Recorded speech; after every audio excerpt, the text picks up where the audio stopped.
I'm going to say we push on to Coax because I want to bump this over to Cody Callahan to talk about the Prim 36. Okay, so unfortunately, I do not have a Prim 36 with me today. It's behind lock and key. I'm sorry, but sometimes it gets that way. Car guys know definitely how it is. But the Prim 36, it's a pass-through SWR meter, right? It'll work through 30 to 512 megahertz. So for testing on the HF bands, not so much, but it does do wonders when you are trying to figure out how much power you're getting out of your VHF system. The cool part about it is that you can actually test how much receive ability down to about 96 decibels. Yeah, 96 dB, neg 96 dB for the front end of your radio, and trying to figure out if you actually have some really good stuff going on. But other than that, the most important part that I use it for is just testing coax connections, and that's the biggest part. It does come with a 50 ohm dummy load to work up to about 50 watts. So that's the extent of what the Singar's radio actually puts out. Other than that, if you don't have a Prim 36 and you just want to test out your coax, for the most part, all you really need is a multimeter, right? I got this kind of version of them, right? So they can come in many shapes and sizes and different cost, but if you're on the cheap, if you want to go down to good old Harbor Freight and get you a $5 one and get you going, it definitely helps out. So most importantly, if you guys are going through, digging through your connexes and finding old coax or coax with broken ends or something like that, piecing them back together is not a difficult thing.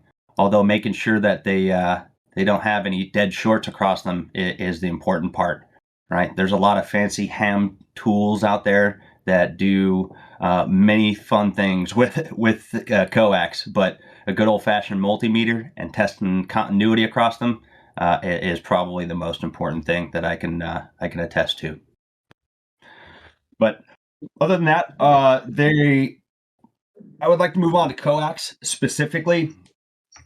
Coax comes in many shapes and sizes. All right, within the Army, I can speak of, there's a standard. It's the MIL 17 standard, or you'll see it on most of your coax. Back in the day, we had the RG standard, which is most commonly we like to go with RG 213. That's a 50 ohm coax that comes with N connectors or N type connectors that we use on OE254s and such. Perfectly good to utilize. Try and stick with 50 ohm coax the best you can, because that's the inherent impedance that the radio likes to see. That way your internal coupler or tuner doesn't have to work so hard against. But most stuff is 50 ohms. Just check the jackets, make sure that the weather stripping is good, and ultimately the connections are nice and clean and ready to go. Another thing about coax, when it comes to the HF bands, the lower frequencies, the length is not really a significant issue because of the frequency length in physical form, but you're worried about losses ultimately.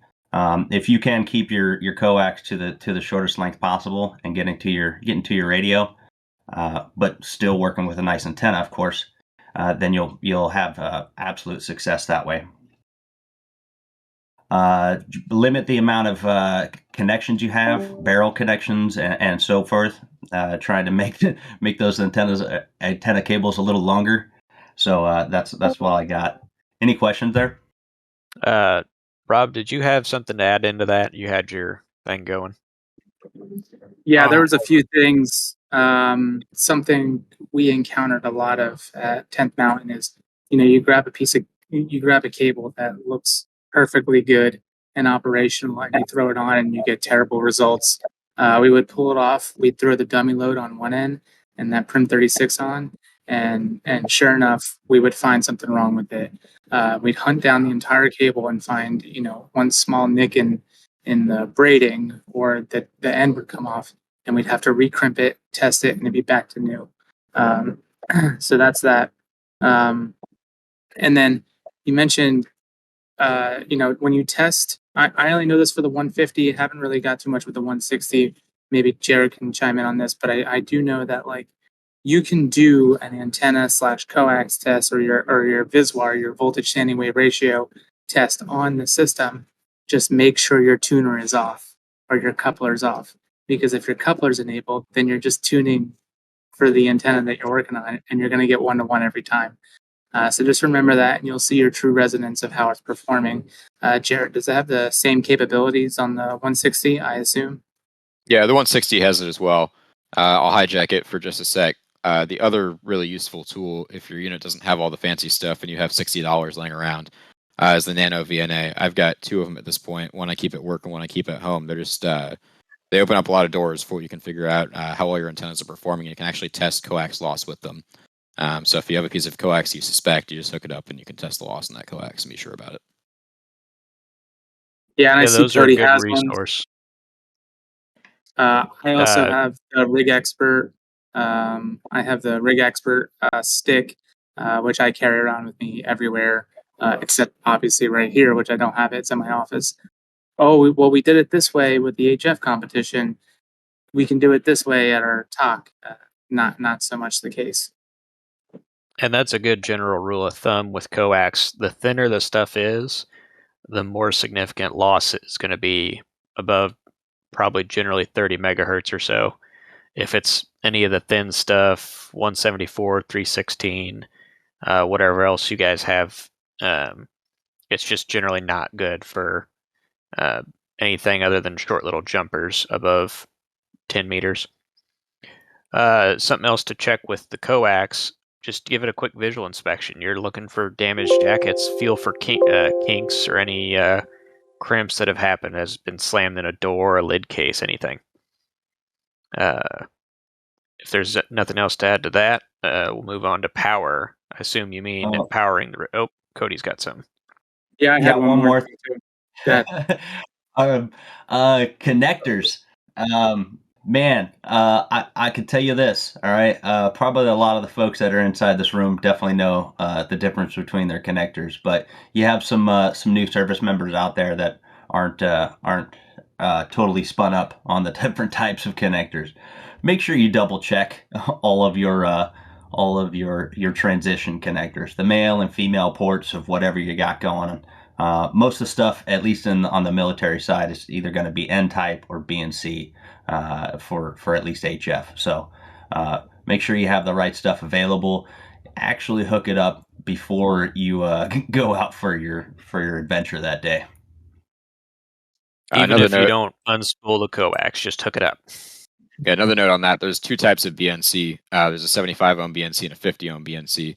So if you have a cable laying around that has BNCs on it, don't just assume it's a 50 ohm cable. Robert, I'm guilty of doing that. I'm guilty of doing that right now. I have a 75 ohm, and I think the lowest I can get is a 2-to-1 on my antenna. But hey, I pulled those raw numbers up. So for 14 megahertz for RG213, you get about 0.8 dB loss per 100 foot. At 144 megahertz, you get about 2.6 dB loss per 100 foot. And at 440 megahertz, you get 4.9 dB loss per 100 foot. So those are some big numbers, but yeah, we'll go on. Okay, moving on to power, which I assume is how to power your radios and your equipment in the field, right? Yeah, so I wanted to talk about this because I'm running 220 over here, and adapters only do so much before it starts getting dangerous. And I'm bad at math, so I'm a little worried going into this about how my stuff's going to perform. You want a plan that you plug in three AC power adapters into your radios and then turn them all on, and then when you go to transmit, they all go dead. So that's something you just have to test out before you get to it. Now, the backup plan is batteries. Using BB2590s. How long are these going to run for? Running 20 watts, depending on the type of 2590 you have. And I'm sure someone else will mention it, but you got to look at your amperage. You got to calculate how many operating hours you're going to have. Are you going to be able to recharge it? Stuff like that. But for me, my biggest concern is operating over here running 220. Yeah, that's a good point, especially making sure that whatever current you're trying to pull out of that adapter isn't going to blow the fuse, which I guess is probably what happened with you. I've seen it quite a few times just deployed. Somebody thinks, okay, we can run this off of this inverter. Pop. I had to get underneath the desk and find a 2590. Yeah, rechargeable, non-rechargeable, big difference, right? Lithium ion, lithium magnesium, all these different chemistries, different amperage that's provided, all right? Your radio is going to do what it's going to do. So it's going to be pretty not pretty intuitive to keep it going. But I will say that if you are running full battery power, which is kind of the theme of QRPX, is make sure you have backups to your backups. More often than not, I find myself carrying almost triple the weight in batteries compared to my actual radio. I know that works for a lot of long range reconnaissance guys and so forth. The batteries are the bane of your existence, especially when you got to carry them.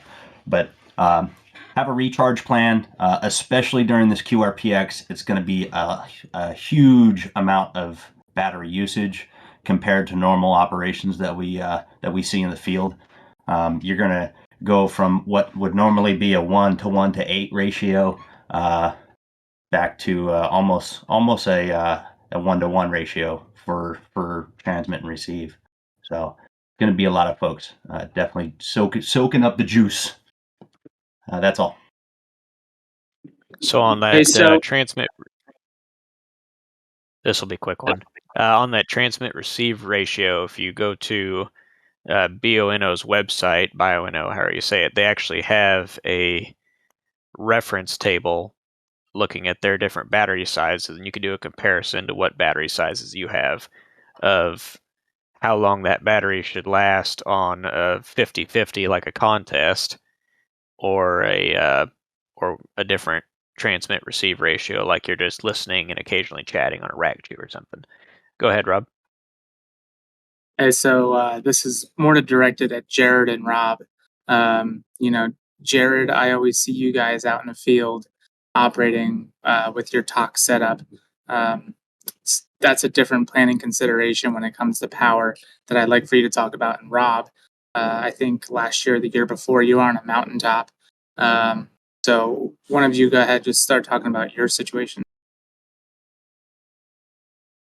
So at JCSC, we're lucky to have a budget, which many people aren't. But one of the things that comes with is a communications support detachment. So we've got something like 100 maintainers for vehicles and generators and all that other stuff.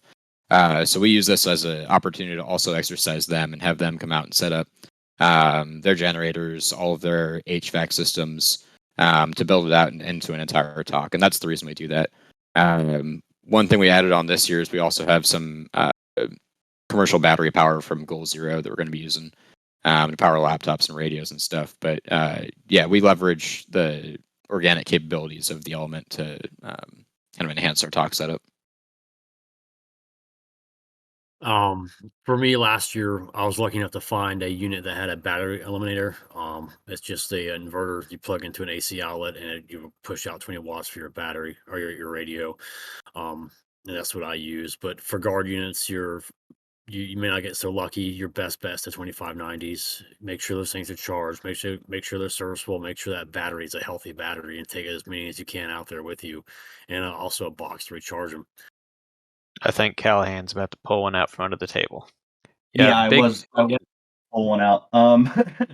Well, I will say this: there's a briefcase version of a 150 kind of big little box here. It's made by Automated Business Power.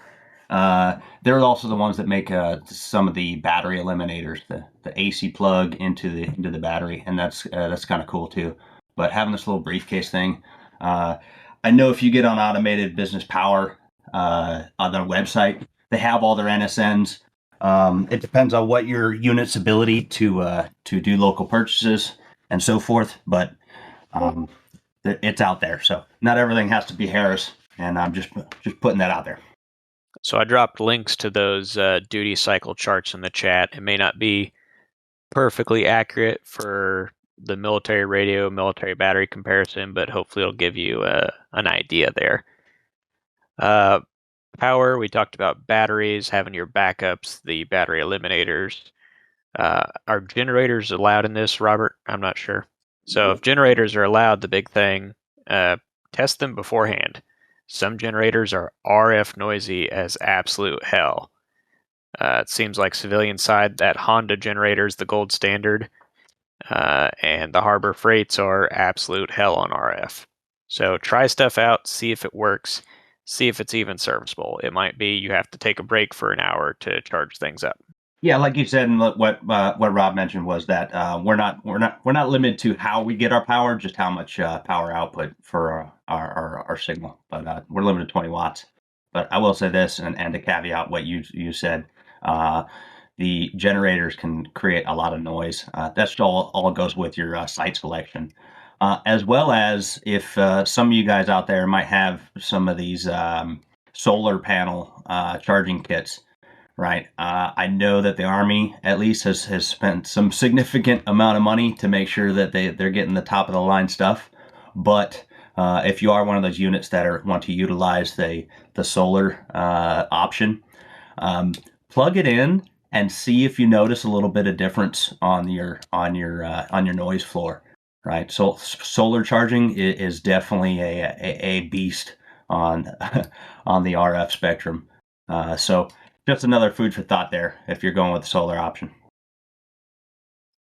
And when you're looking at that stuff, don't just look on one frequency. Kind of check a frequency in each range you're going to be operating, because some they might be okay on, let's say 80, 40 meters, but then you get on 20 or 15 and it's an absolute monster and you can't hear a thing.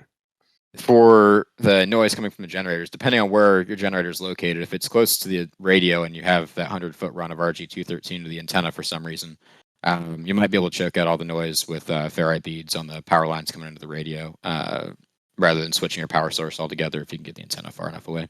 But that's it.